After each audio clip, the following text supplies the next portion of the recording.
I watched them standing in the backyard, next to Mom's rose bushes, holding my lottery check above a lighter like it was a cursed scroll.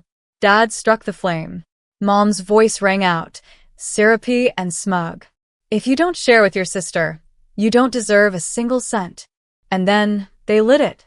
My name is Nina Carter. And from wherever you're watching this, stay with me.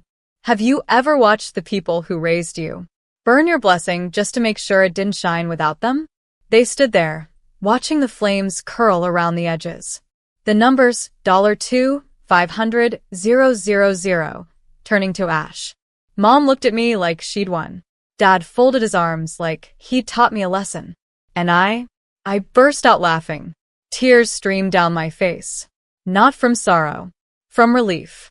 Because the check they burned was fake. A novelty print. Something I'd ordered from Etsy for pictures and giggles. The real check, already deposited. The funds? Split between a high-yield account, a trust, and an attorney who knows exactly who they are. See, the night I won the lottery, I told no one. Except my sister Mia. Not the favorite daughter who used to shove me aside at Christmas. Not the golden child who never lifted a finger but somehow always got the first plate. My sister. The one they call ungrateful because she moved out and stopped letting them control her. We made a plan. And when I showed our parents the prop check just to prove it, they went full dragon. "You owe us," Mom hissed. "It's only fair your sister gets half," Dad added. They weren't asking. They were threatening. So I gave them a stage. Watched them set fire to their own manipulation. And when they realized the check turned to ash. But I didn't flinch. They panicked. "You think this is funny?" Dad shouted. "You'll regret this." I stepped back. Calm. "I regret ever thinking you'd be happy for me. Because they thought the money changed me. But it didn't. It just exposed them." The next morning they were on my porch. Not yelling this time. They came with fake smiles and fresh-baked lies. Mom held a tin of cookies. Dad had that fake concerned voice on like a dusty old suit. "We overreacted, sweetheart," she said. "It was the shock," he added. "We just want what's best for the family." Family. That word. The one they only use when there's something to take. I didn't invite them in. Just stood in the doorway, arms crossed. "You tried to burn my future over your favorite child. Why would you think that earns you cookies and a second chance?" They exchanged glances. The kind they used to give when grounding me together. Like they were united generals, and I was just another foot soldier. Dad's voice dropped. "She needs it more than you. You're single. No kids. You don't need millions to be happy." I almost laughed. "So the price of your daughter's love is a womb and a husband?" Mom tried to reach out. "You've always been the strong one. The smart one. We just assumed you'd do the right thing." And that's when I knew. They'd never loved me for me. Only for how well I performed. How much I gave. How easily I disappeared behind my sister's spotlight. So I gave them one last gift. Clarity. You didn't lose a daughter when you burned that check. You lost the one person who still gave you the benefit of the doubt. You don't get to decide what I need. And you don't get another cent. Mom's face cracked. Dad's jaw clenched. "You're making a mistake," he said. "You'll be alone." I smiled. "No, I'll be free." Then I closed the door. And for the first time in years, I locked it without guilt. Because family that puts a price tag on your love was never worth the cost. 2 days later, the doorbell rang. I checked the camera. It was her. The golden one. The real daughter. The son they revolved around. Lauren. Wearing tears like accessories. Carrying a tote bag that probably cost more than my first car. And behind her, like two shadows clinging to her light, Mom and Dad. I opened the door just wide enough. Lauren stepped forward, rehearsed and soft-spoken. "Hey, I didn't know they'd do that." I was just surprised. I thought we were close. Close? I remembered every Christmas she forgot to get me a gift. Every time she got caught cheating on her tests, and I was told not to show off my grades.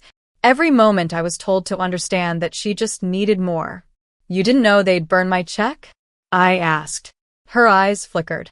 I I thought maybe they were bluffing. And what if they weren't? She shifted. They're just scared. You have so much now. You could change all of our lives. I already did, I said. I changed mine. That's the only life I owe. Mom stepped in, voice trembling. We're just asking you to share, honey. That's what good daughters do. I tilted my head. Did you ever ask Lauren to share her college fund with me? Or her car? Or your love? Silence. Because they all knew the answer. I leaned in. You didn't come here to reconnect. You came to cash out. But the bank's closed. And the daughter you ignored for 30 years? She doesn't owe you interest. Dad muttered. We raised you. I met his stare. You raised me to serve her, not to be me. Lauren whispered. So that's it? I nodded. That's freedom. I closed the door again, this time slower, not out of anger, but peace. And inside, I poured a glass of wine, logged into my account, watched the numbers that weren't burned, and smiled. Because what I'd finally set on fire was their access. When they realized I wasn't going to fold, they did what people like them always do. They tried to control the story. It started with a Facebook post from my mother. A photo of Lauren holding a baby that wasn't even hers. Caption. Some people forget the meaning of family when money's involved. We're heartbroken but still praying for our daughter to come back to her senses. The comments came in fast. Left speech bubble. Prayers up, mama. Left speech bubble. So sad when money poisons love. Left speech bubble. She'll regret turning her back on you. They crafted a tale of betrayal, of a greedy, selfish daughter who refused to help her struggling family. They didn't mention the check they tried to burn. They didn't mention how they tried to threaten me into giving Lauren half. But I stayed silent. Because silence in the hands of the prepared is strategy. Until Mia called. She's doing interviews, she said. Local radio. Telling people you've cut ties because of jealousy. Because you never felt loved. I could have clapped back. I could have gone full firestorm. Instead, I sent one email. To a journalist I knew. With photos. Voice memos. And a signed statement from my attorney confirming the incident with a fake check. A week later, the Real story dropped. Lottery winner outs family's greed. How a burned check exposed the price of blood. It went viral. People who called me selfish were suddenly deleting comments. My mom shut down her page. Lauren posted something about healing privately. Even the church they attended released a statement. We do not condone coercion or emotional abuse masked as family values. Their social world? Gone. Their reputation? Ash. I didn't celebrate. Not loudly anyway. I just sat on my patio, a mug of coffee in one hand, and the knowledge that truth doesn't always have to scream. Sometimes it just waits. Because they tried to burn what they could never own. And all they did was prove I was right to walk away. It came in a manila envelope. Hand-delivered. Professional, heavy, stupid. Inside, a letter from their lawyer. Cold. Formal. Demanding. Due to your recent financial windfall, our clients, your parents and sister, believe they are entitled to equitable compensation under implied familial support obligations. Implied. Familial. Support. I laughed so hard. I had to sit down. They didn't support me when I worked 2 jobs to pay rent. Didn't support me when Lauren crashed my car and I took the blame. Didn't support me when I almost dropped out of college because they forgot to co-sign my student loan.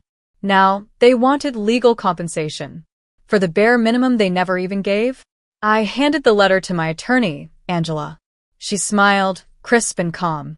I've already drafted the response, she said. 1 sentence. And it was perfect.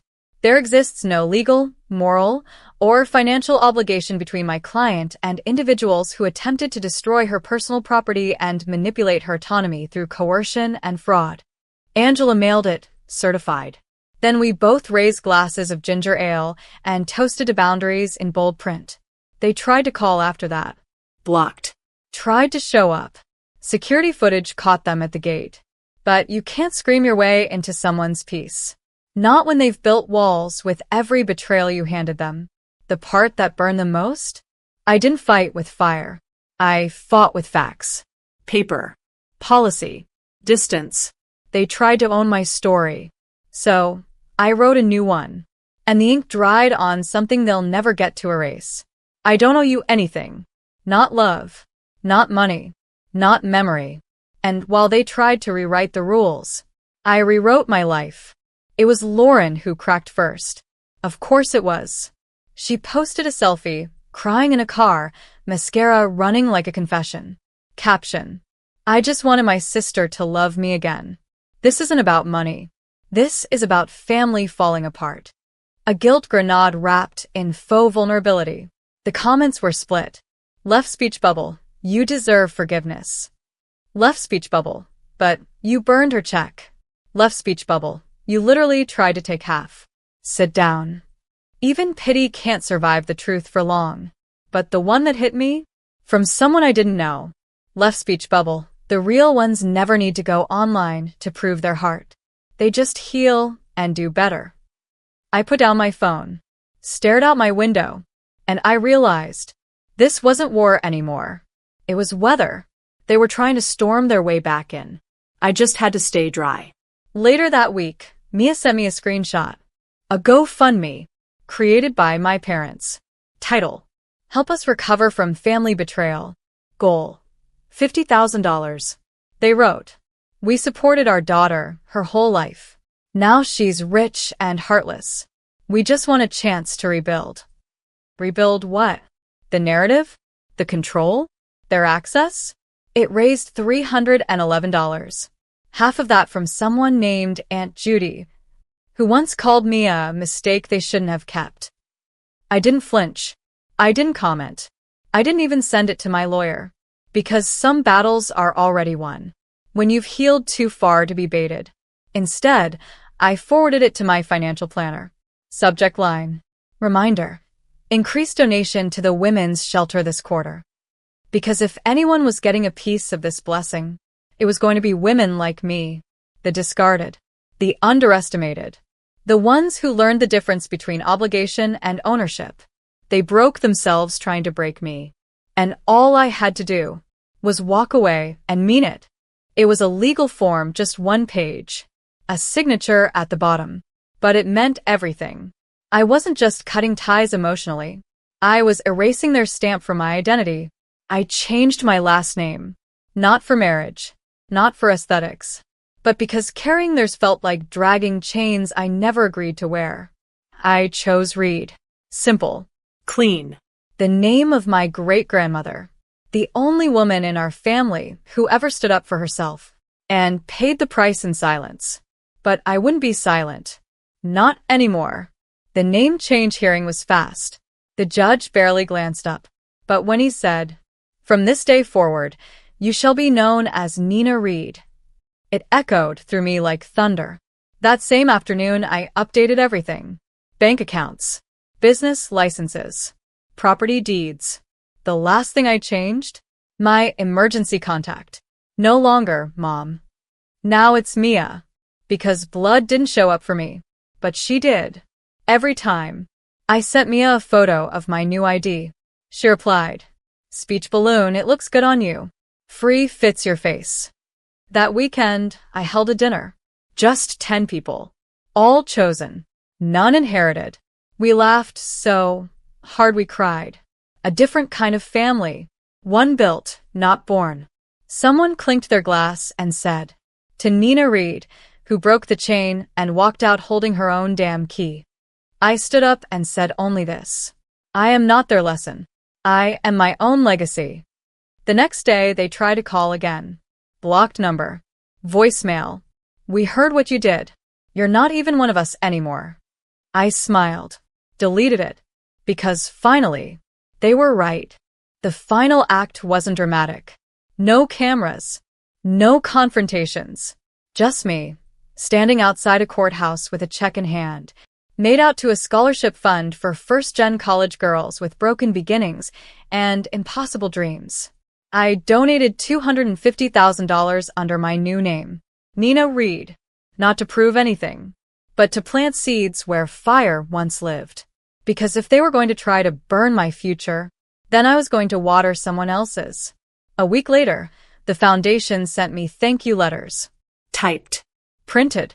But one stood out, handwritten in purple ink, shaky letters.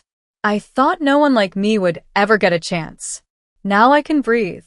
Thank you for making room for someone like me. I cried in my car for the first time in months. Not out of grief, but release. I didn't need revenge. I didn't need them to say sorry. I needed this. Proof that my healing didn't just protect me, it expanded into something bigger. That same day, I finally listed the old family house for sale.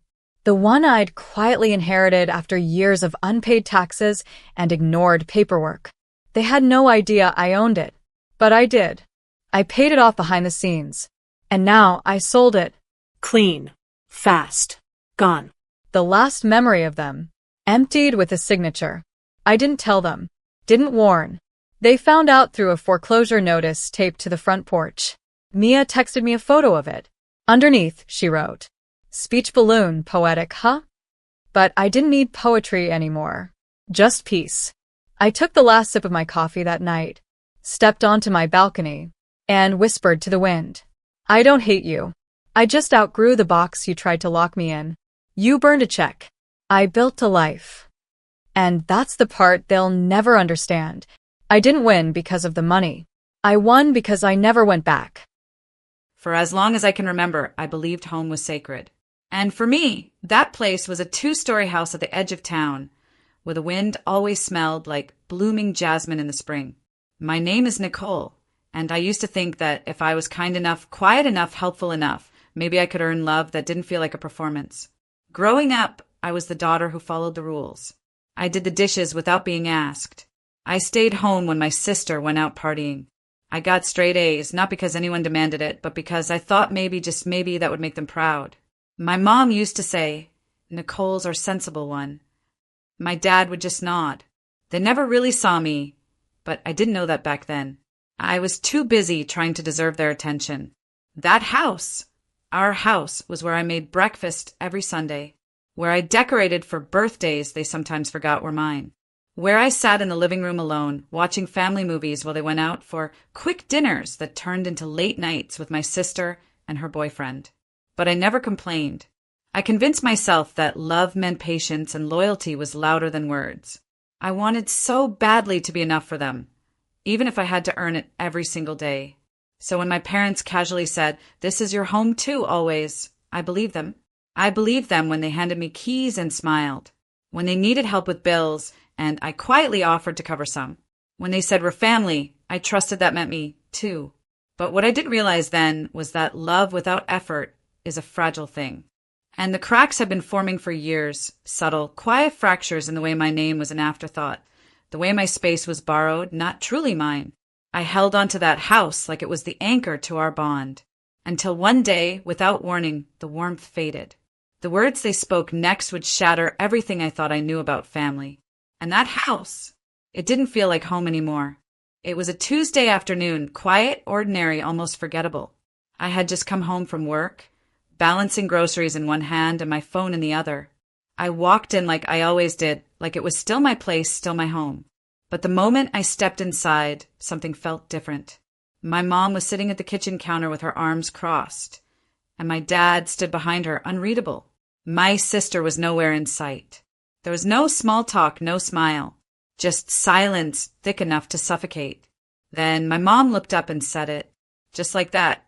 "We don't need you anymore, Nicole." I froze, unsure if I heard her right. Her voice didn't crack. It didn't hesitate. It was sharp, flat, final. I blinked. What does that mean? My dad chimed in. "We think it's best if you find your own space. Give us all a little breathing room. Don't contact us for a while." The words hit like glass to the chest, quiet but devastating. No argument, no fight, just cold dismissal. I wasn't screaming. I wasn't even crying. I just stood there, clutching the bag of apples like they were the last thing tethering me to the moment before everything broke. I wanted to ask why. I wanted to remind them of the rent I'd paid when things were tight, the dinners I made, the nights I stayed in when my sister didn't. But I didn't. Instead, I nodded. Quietly. Almost too quietly. And I said, okay. That was it. I turned around, walked out the same door I had walked into 1,000 times before. But this time, it didn't close behind me with warmth. It shut like a final chapter. No one followed. No one called after me. They just let me go like I had never belonged there to begin with. And as I sat in my car, gripping the steering wheel, I didn't let the tears fall. I respected their wishes. But something inside me shifted. Something permanent. Later that evening, I checked my phone. My notifications were filled with vacation photos, my parents smiling with my sister and her boyfriend on a beach, my mom in a sun hat, my dad holding up a drink, captions like, "Family time is the best time." Not a single mention of me. And still I didn't respond. I didn't lash out. I didn't beg. I simply stared at those photos, took a deep breath, and started thinking. Not about revenge, but about reclaiming what was mine. I didn't sleep that night. It wasn't just the words, "We don't need you." It was how easily they said them. How easily they let me walk away like I was a tenant whose lease had expired, not their daughter. Not the girl who stayed home on prom night to help my mom decorate the house for guests. Not the one who drove Dad to his appointments when no one else could be bothered. I lay on my tiny apartment couch, still in my jeans, phone clutched in my hand. That's when the notification came in. Mom just posted a photo. My stomach sank. I clicked it. There they were. My mother, glowing in a sun hat, drink in hand. My dad, lounging with sunglasses, grinning ear to ear. And front and center, my sister and her boyfriend, arms wrapped around each other like some perfect holiday postcard. "Family time in the Keys," the caption read. "So much love." I stared at that word, family, like I was never part of it, like I had been cropped out and replaced. The photos kept coming, beach walks, dinner toasts, boat rides. Every picture a reminder that I was no longer in the frame, that I was replaceable, optional. I felt like a deleted chapter in a story I helped write. I kept scrolling, even though each image carved deeper. My sister in my mom's old shawl, the one she promised to pass down to me. Her boyfriend sitting where I used to at family brunch, cracking jokes, being called the fun one. It wasn't even that they went. It was that they celebrated without me. So publicly, so happily. No mention of where I was. No trace of grief or hesitation. Just smiles. I don't think I'd ever felt so invisible, so erased. I curled into myself on that couch. I didn't cry, not yet. I just sat there, still cold, unraveling. And for the first time, I realized that love in my family had always been conditional. Be quiet. Be useful. Be easy. And maybe you'd earn a seat at the table. But I had changed. I had respected their wish for space. And now they'd shown me what they really valued. It wasn't me. Still, even in that pain, a strange clarity began to rise. Something cold and certain. Because what they didn't know was, the locks on that house, they were still mine. I didn't scream. I didn't call or text or send angry paragraphs. Instead, I sat up on that couch, opened my laptop, and got to work. See, what my parents forgot, or maybe never bothered to remember, was that the house they kicked me out of? It wasn't really their house anymore. My name had been on the deed since 2 years ago, when I'd refinanced the place after Dad's layoff. I'd paid every mortgage bill since then. Quietly, willingly, just happy to keep us afloat. But they'd never asked for the full story. They were just happy the lights stayed on. So when they told me, "We don't need you," they didn't realize they were standing on ground I legally owned. That night, I changed the locks. Not out of revenge, out of clarity. I called a locksmith I trusted, had him come by the next morning. We installed a keypad system. I updated the codes, set up remote access. Then I walked into the garage and stared at my dad's car. That silver Camry? The one he drove every day like it was his pride? The title had my name on it. It had been gifted to me by my uncle when he passed, but Dad had needed a car and I'd handed over the keys saying, "Just until you get back on your feet." He never did. I pulled out the paperwork from my folder, took a photo of the VIN, and contacted a local dealership. By sunset, the car was appraised and sold. The funds wired into my account. Clean and quiet. No posts. No rants. Just business. Next came the bank.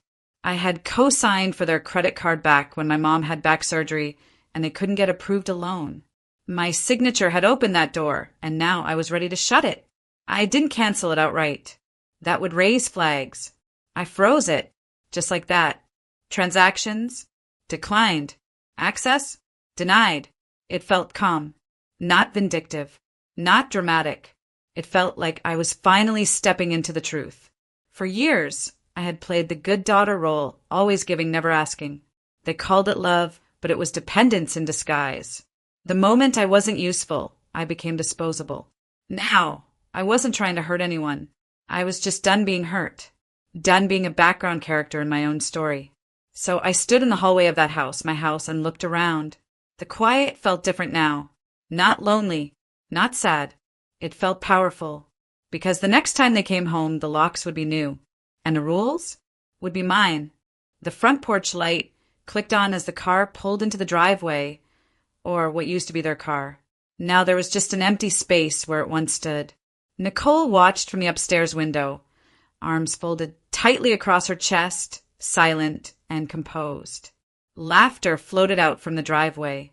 Her parents were back from their week-long vacation. Some kissed, relaxed, dragging matching luggage behind them, joking with each other like nothing had happened, like they hadn't told their daughter she wasn't needed, like they hadn't exiled her and replaced her with her sister and her boyfriend in one smiling Instagram post after another. Her father reached into his pocket and pulled out the house key. Click. Then again. Click. Twist.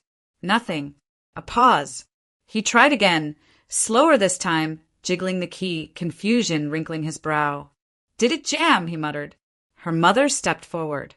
Try mine. The same result. Locked out. They looked at each other, puzzled.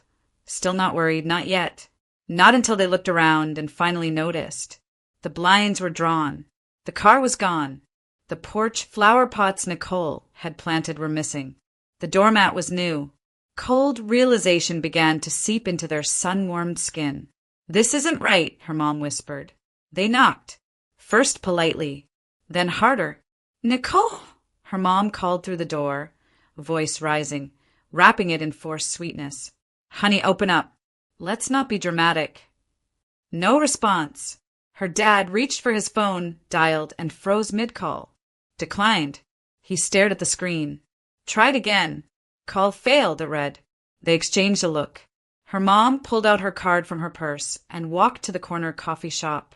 She returned less than 5 minutes later, face pale, holding the receipt with declined printed in bold. Panic now. I don't understand, she stammered. I do, her dad said, low and angry. She's punishing us. Nicole opened the upstairs window, just an inch. I'm not punishing anyone, she said, her voice calm, almost too calm. Just respecting the boundary you set. Her mom looked up, shocked. We said we didn't need you in that moment, her dad snapped. And I listened, Nicole said, eyes steady. Now, please respect my wishes. He banged the door. This is our house. Nicole tilted her head, slightly. Check the deed.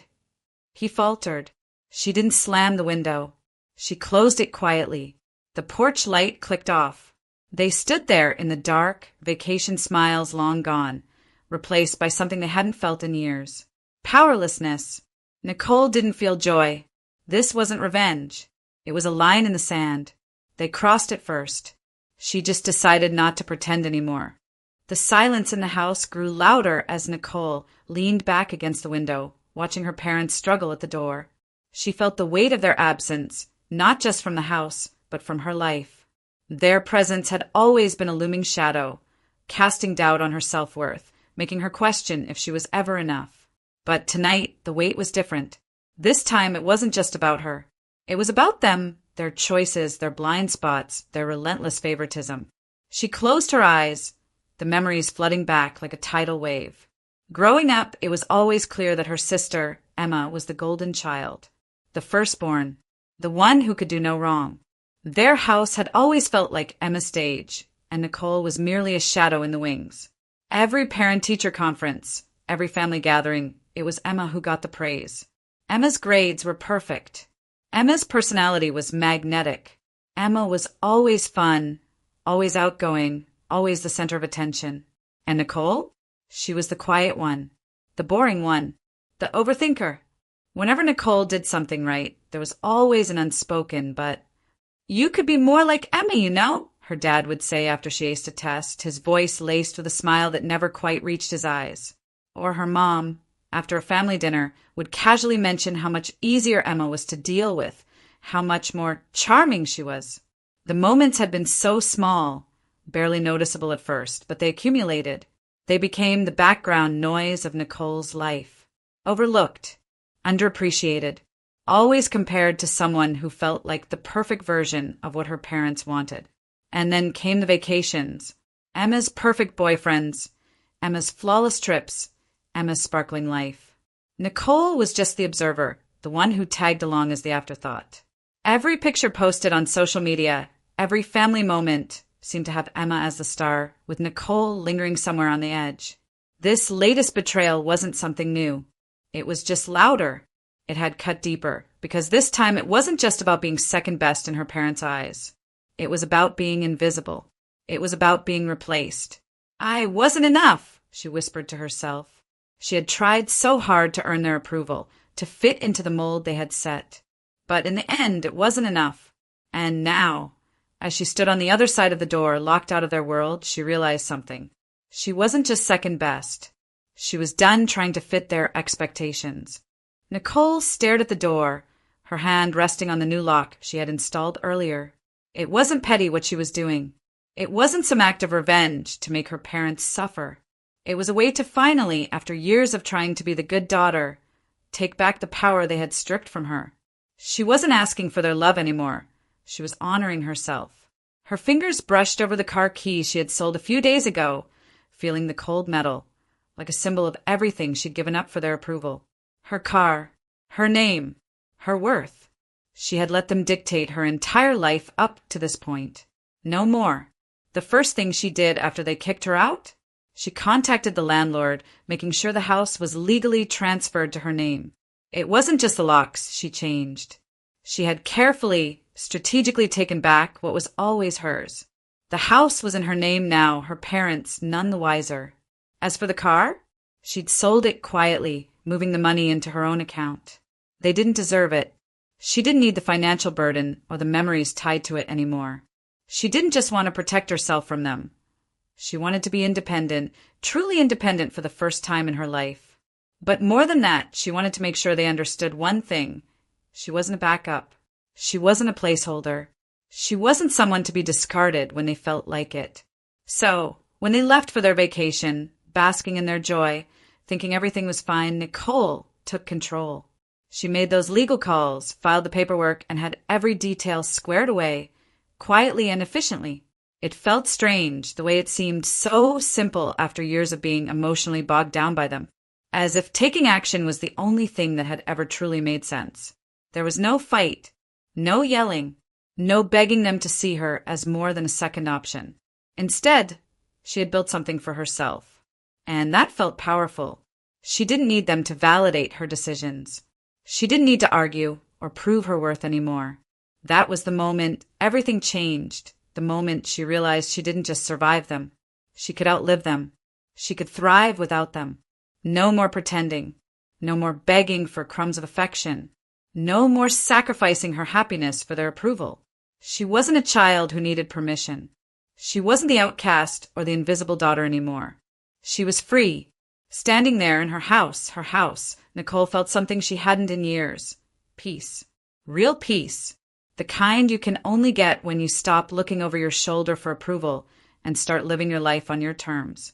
When her parents came back, they'd be met with a harsh reality, not just a locked door, not just a list of legal documents, but a daughter who had finally said enough. It wasn't about getting back at them. It was about finally living life without constantly measuring her worth against their expectations.